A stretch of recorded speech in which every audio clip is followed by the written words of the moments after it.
Hello, my name is Ezilii, and welcome to my City Skylines tutorials for beginners and veterans, and veteran noobs like some of my friends, or me. Anyway, today we're going to talk about options and optimizing your game for your system. This also applies for console and desktop. I'm recording this on a desktop because, let's face it, it's a little easier to do this task. Some of these settings don't apply to console, but they definitely will apply to desktop. Graphics, that's a big one. This is where you say, oh my gosh, Ezilii, I just got the game. I have like 50,000 people in my city, and my game has come to a screeching halt. Let's talk about a few things you could do and some best practices. First, if you're on a desktop, match your aspect ratio to your screen. Match your resolution to your screen. And whichever your display mode you prefer, neither is going to work to hinder or better the performance. However, you can theorize that a windowed screen can hinder performance on some systems, and full screen mode can hinder performance on other systems. If your graphics card is barely pushing your 27-inch monitor to begin with at the 2560 by 1440 resolution, maybe playing in windowed mode at 1080 might assist you. But before you do a drastic measure like that, let's talk about other things. V-Sync.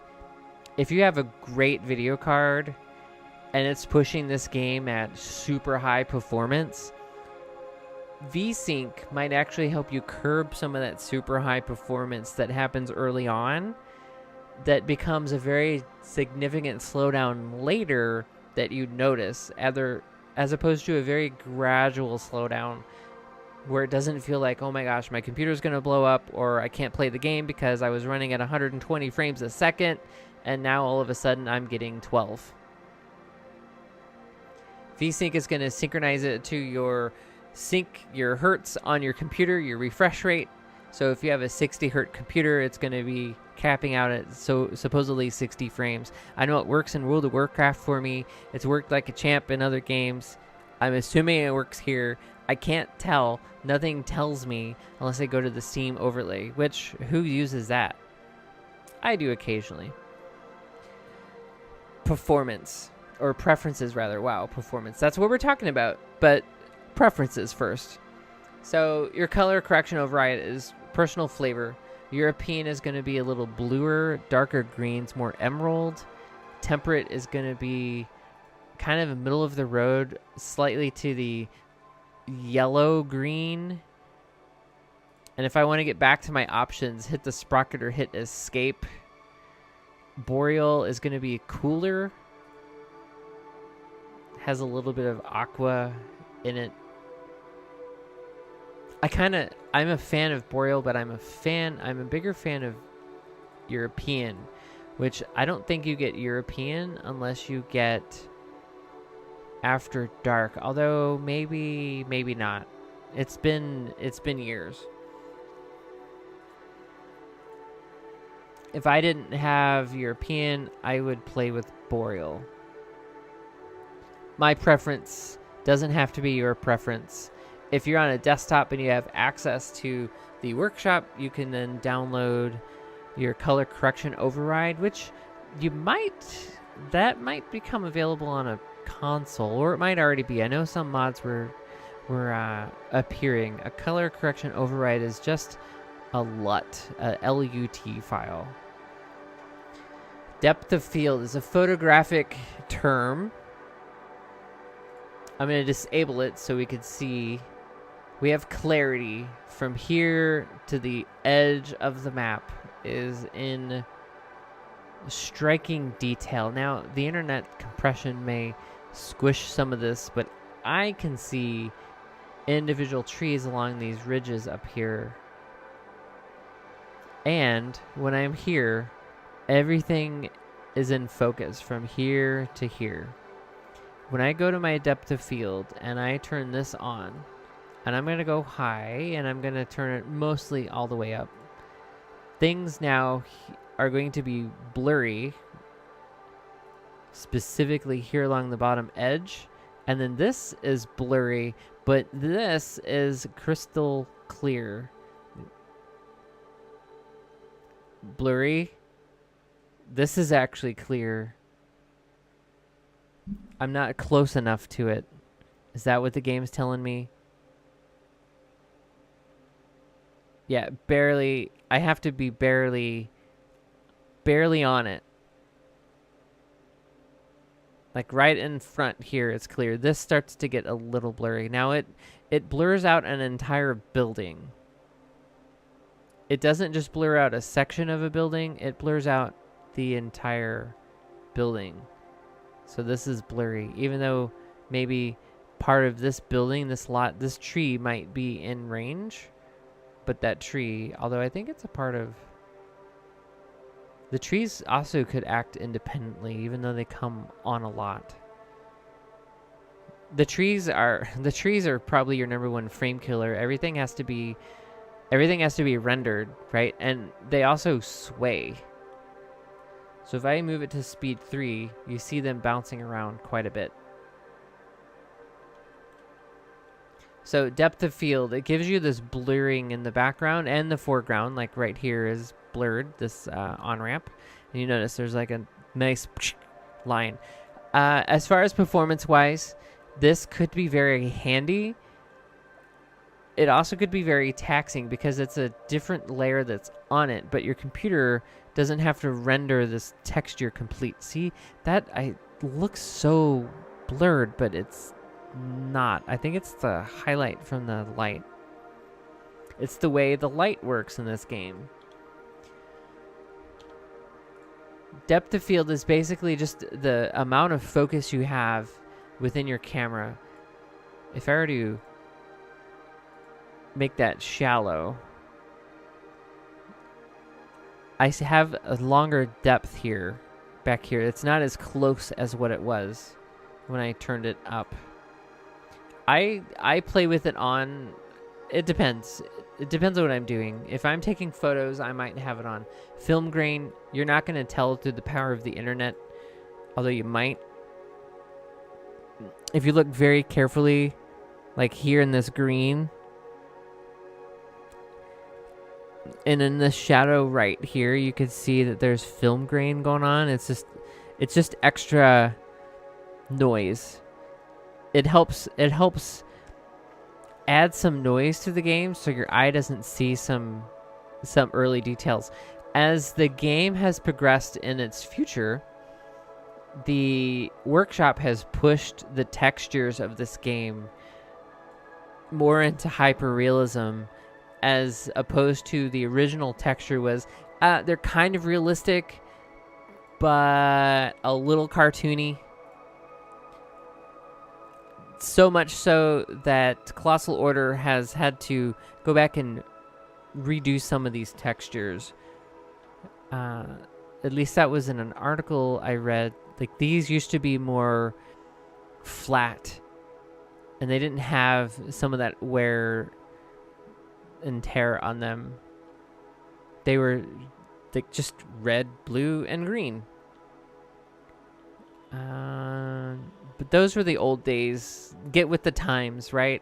We'll get with the times. So they've redone some of the textures. Like this didn't have all of that nice texture along the side. It was just very smooth way back when the game originally came out, way long ago in 2015.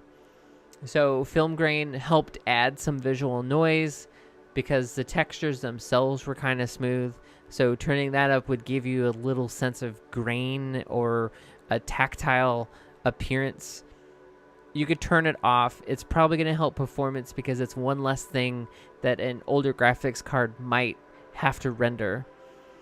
But your quality settings is where you're really going to see some significant changes. First up is shadows. Shadows quality and shadows distance. Quality, I'm currently on high. My computer has a 1070 as of today because I fried my 970. Shadows on high quality meant I could see individual leaves. I turned shadows off, and notice there's not a single shadow from any of these buildings. The buildings have shadow because that's a part of their texture. That's the part of their light map. But my trees don't. My cars don't. Have you ever looked at a world that didn't have any shadows? Like, it looks okay because the buildings have shadows, but then you start to look at things and you're like, wait a minute. Are these trees floating? Are they on the ground or are they in the air? I can't tell. That's because there's no shadow. Although here you can kind of tell there's some mud on these, and that's another setting. So when I go back and I switch my shadows to high, I see details in these shadows from these trees, and these shadows move as the sun moves, although I believe I have it set to not show me nighttime. Now it should start to move eventually. Yep, the sun is moving and the shadows are starting to move. Or am I being tricked? Either way, as the shadows move, they have to be rendered. And if you're on an older graphics card, maybe doing low. I would tell you do low at the very minimum. They still look good. I mean, they're blobs, but a shadow can be a blob. That's okay. It doesn't have to be as detailed. But it just tells you that, hey, stuff is actually on the ground, and it just looks a little better.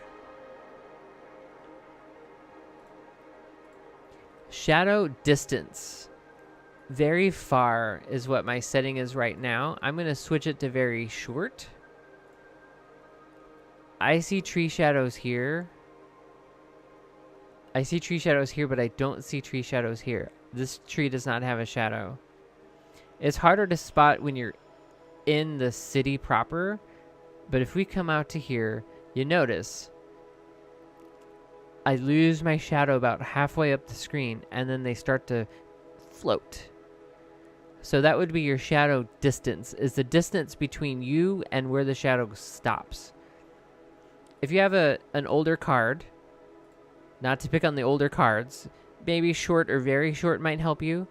On low, if you have a great card, I'm sure you're probably not screaming too much for your frame rates until you get to a bigger city or you've heavily modded your city. These will all work wonders. If you're going to go heavy modded and you're going to try to build a really big city, I would, even on a great card, I would probably go medium to low on your shadow quality and probably down to short. So now I'm back to my settings. Texture quality. Texture quality will help your card load stuff faster. It's what's going to load this. Once this is loaded, it's in the game and it's done. Now, the way the game works is it loads everything into RAM. And then it's there. And then it writes it to disk. And then it sits there. And this texture has to be drawn by your graphics card. But once it's been drawn once, it is repeated time and time again throughout your city. It has loaded that texture. If you have a card with very little video RAM, maybe dropping your texture quality down to medium or low, the game still looks good on low. It doesn't look the best, but it still looks good. And if you're on desktop, you can get trees that will look even better on low quality. P. Delmo has some great trees. Mr. Mason has some pretty good trees that are low poly, or at least meant to be used on lower settings that will help your frame rate. If you're on console, your console should also have some of these options. If you're on a first gen PS4, you might get better performance, or on the Switch. I was told earlier today the Switch had some performance troubles when you got your city population fairly a decent sized city going, but that would be expected. High level of detail. This is overall detail. It took away the sprites that are on the grass. I no longer have blades of grass. I just have a texture on the ground. The mud becomes a little less detailed. It's just more mud, ironically. Mud becomes mud. Your tree textures, the bark looks a little but it still looks like bark, right? If you're in it to build the biggest city with the biggest population possible, you're going to want to turn all your settings down. If you want pretty, crank your settings. That's probably a good rule of thumb. But once these are loaded, they are loaded for good. But if you have a really large city and an older card, maybe stepping down. Anti-alias, I've always kept enabled. It has to do with the bandwidth going through your computer, the graphics processor, and then anisotropic filtering has to do with the tiling. You have an either enabled or disabled for both of these. I have kept them enabled. If you have an older card though, and I'm talking 4 years old, maybe disable this because it may not even be supported. It is a type of filtering for where buildings converge on a non-regular plane in the game is what I've gathered from Wikipedia. If you know much more about the graphics rendering engine of the game or just graphics in general, feel free to drop a comment, but it's supposed to help these irregularities here where this sticks out away from this. At least the picture looks like it's supposed to help do that. It has to do with how the graphics are rendered on top of the polygons. Some other quick things before we go, because this episode is definitely one of the long ones for optimizing your game. Gameplay, if you don't like edge scrolling, you can turn it off. Camera sensitivity, definitely up to you. I have it off, and I even turned off my slide sensitivity for scrolling just in case I happen to turn it on. It would be very, very slow. Temperature units, it doesn't matter on your performance, just what you understand. I could do Celsius or Fahrenheit. If you don't care for the in-game pop-ups, turn it off. Auto open chirper messages, I leave it off because then it doesn't put a big box on my screen. If you are on a desktop, you can get a mod to remove it completely. I don't want to go that far. I just don't want it to open. Autosave, there's a little bit of argument here and there. If you have a very heavily modded game and you're playing right after a patch, turn off your autosave maybe, because that has caused me some grief where I've lost time because it hung up while autosaving. I have it on now and I have it set for 20 minutes, but right now I'm using the no workshop command, so I don't have any items from the workshop except for a fire station apparently. Autosave in your editors. I mean, if you're gonna do it, go for it. Use day and night cycle. This could, in theory, help your performance. Turning it off means your shadows don't have to be rendered across day and night because all of your shadows are going to move. So that's less rendering on the GPU. So you might get a little bit better. Dynamic weather. If you have it on when it rains, that could hinder your performance. Sometimes it's hard to build because you have reflection from the road. Display road names. You can have them on. I haven't noticed if it hurts performance. I just turn them off just for giggles.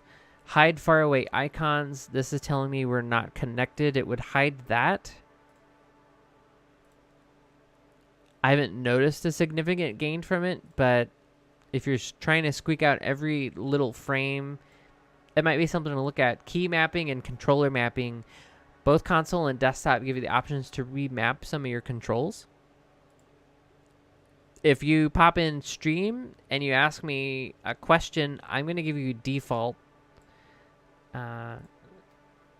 But that's me. I'm running it in default. Your audio settings are very basic. You got your main volume, then all of the other sounds. Your effects, that would be the siren. The ambient would be hearing the bustling city. The user interface volume would be the click that you hear. The music and radio volume, obviously your music and radio. Chirper volume is the chirp and the chime that it does. Miscellaneous gets you out of trouble if you got into trouble and you can't remember what you did as far as like key mapping or some configuration, or if you just want to unlock unique building unlocking, since that kind of sticks with you.